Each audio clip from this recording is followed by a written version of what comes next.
This video is brought to you by True Tales of Buried Treasure, the largest collection of old treasure magazines in the West.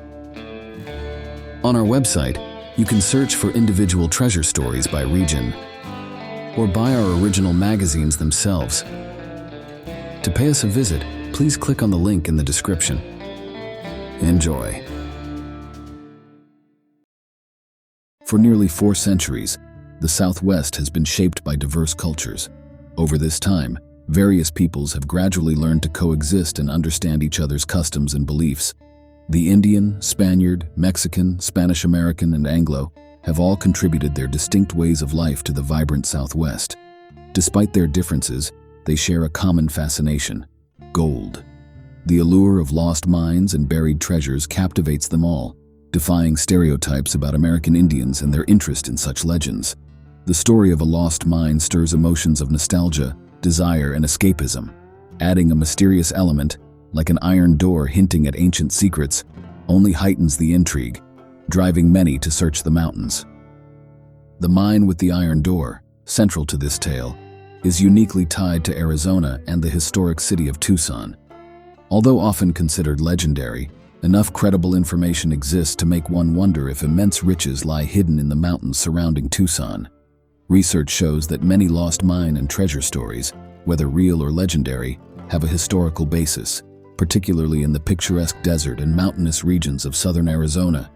In the early 1920s, American novelist Harold Bell Wright published a nostalgic novel titled The Mine with the Iron Door, offering this wise counsel to treasure seekers.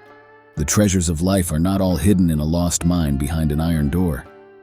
While the book wasn't primarily about the legend of the mine, Wright used its setting to craft an engaging narrative, showcasing the region's charm. Wright wrote, "From every street and corner in Tucson we see the mountains. From our places of business, from our railway depots and hotels, from our university campus and halls, and from the windows and porches of our homes we look up to the mighty hills."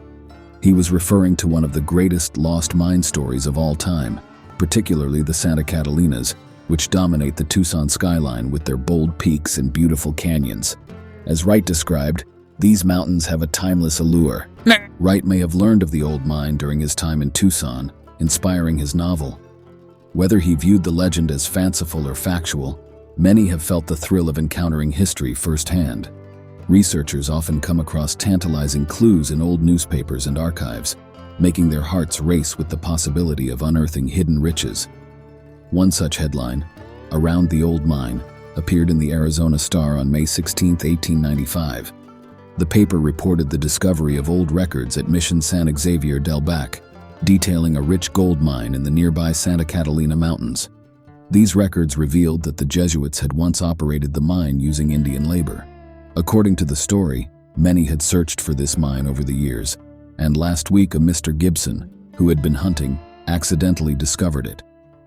Gibson informed the Star that his find was rich in visible ores, and after some digging, realized that the old tunnel was actually the entrance to the legendary mine with the iron door.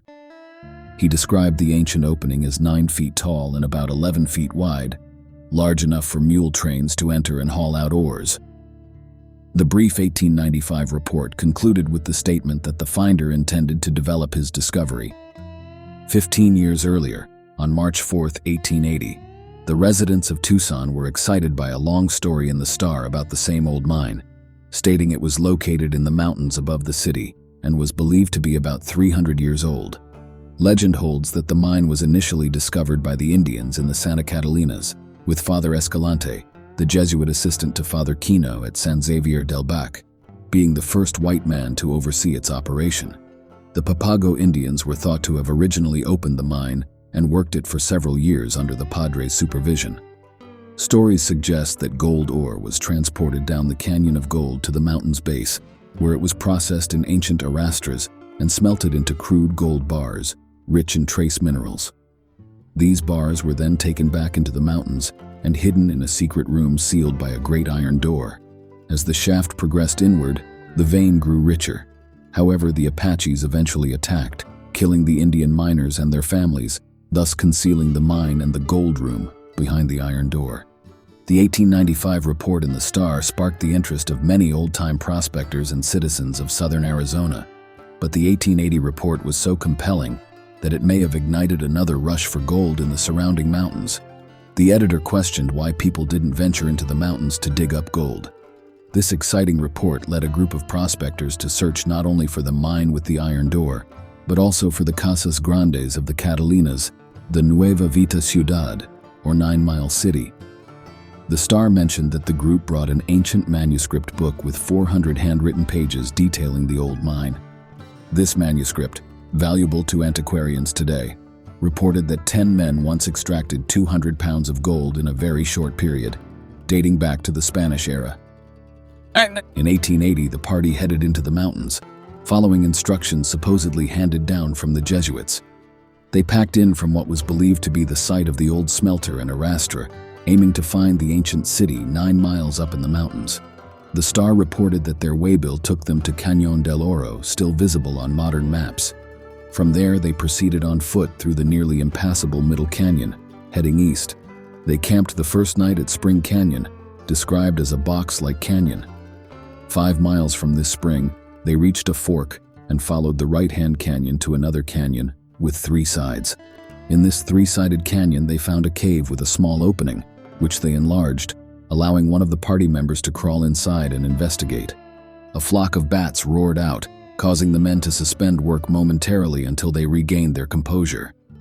Upon re-entering, the first man found that the small tunnel opened into a larger area adorned with Latin inscriptions. Despite their best efforts, none of the men could translate the writings. The walls bore clear evidence of human construction. Further down the shaft, they saw a faint light source, which turned out to be an ancient air shaft, likely cut centuries before. Gazing through this small opening, they were astonished to find themselves looking into the Arizona sunshine. 200 feet below lay a beautiful, long-hidden valley. The valley's rock-strewn floor was dotted with large trees, pines, oaks, and others. Although no lush grass was mentioned, it was undoubtedly a verdant place with green trees and a running trout stream. Using ropes, the men lowered themselves from the air shaft and headed east across the rocky, forested landscape of this newly discovered Shangri-La. According to the Star, they then witnessed a sight that was hard to believe.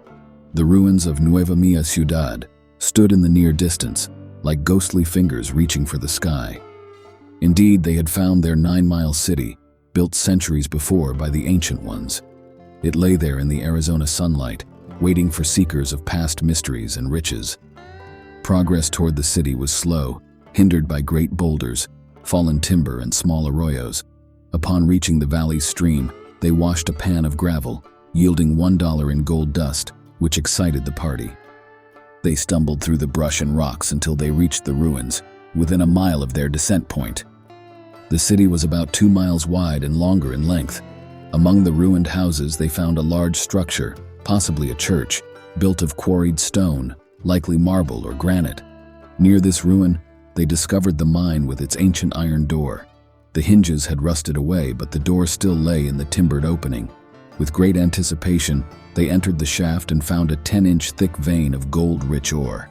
As they dug, gold ore fell at their feet. The tunnel extended about 400 feet. After staking their claims and posting notices, they headed to Florence to file them. This news story was published many years before Wright wrote his novel. Another story emerged in 1895 when a man named Gibson supposedly found the old mine again. The lengthy report from March 4, 1880, about the hidden valley, the ruined city, and the old mine with the iron door, appears to be a straightforward news story, with no indication of it being a hoax. No further reports in the paper suggested the story was a hoax, nor was it reported on April Fool's Day. It could have been a tale by would-be prospectors to raise funds or support their ventures. Nonetheless, it captivated the citizens of Old Tucson and beyond. If these stories hold truth, a mine thought to be the mine with the iron door was found in 1880 and perhaps lost again, or disappointed its finders, and was rediscovered in 1895. Bits of ancient wood found in the Catalinas in the 1930s might have come from the old timbers of the iron door. Harold Bell Wright's novel suggested that many, even from Spain, had searched for the mine, only to be unsuccessful. Wright's hero in his novel found gold behind the iron door with the help of an Indian guardian, but gave it up for the love of an orphan girl. The ruins of an old settlement were said to be above Steam Pump Ranch, where the Papagos worked the mine for the priests. According to the story, the mine was sealed when they left. Many have dug for gold in Cañón del Oro, with hundreds of holes left by prospectors hoping to strike it rich.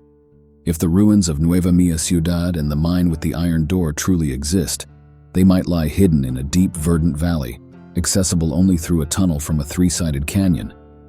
The riches of the mine might still be there, untouched, or it could be a pleasant dream in the land of sunshine and casual living, the Great Southwest. As a parting note, Arizona, A Guide to the Grand Canyon State, compiled by the Works Progress Administration in the 1930s, stated, however, the only living person who has received any treasure from the mine with the iron door is Harold Bell Wright, who used that name for the title of one of his books. Thanks for watching. If you'd like to read the original article or purchase the magazine from which it was taken, please check out our website, truetalesofburiedtreasure.com.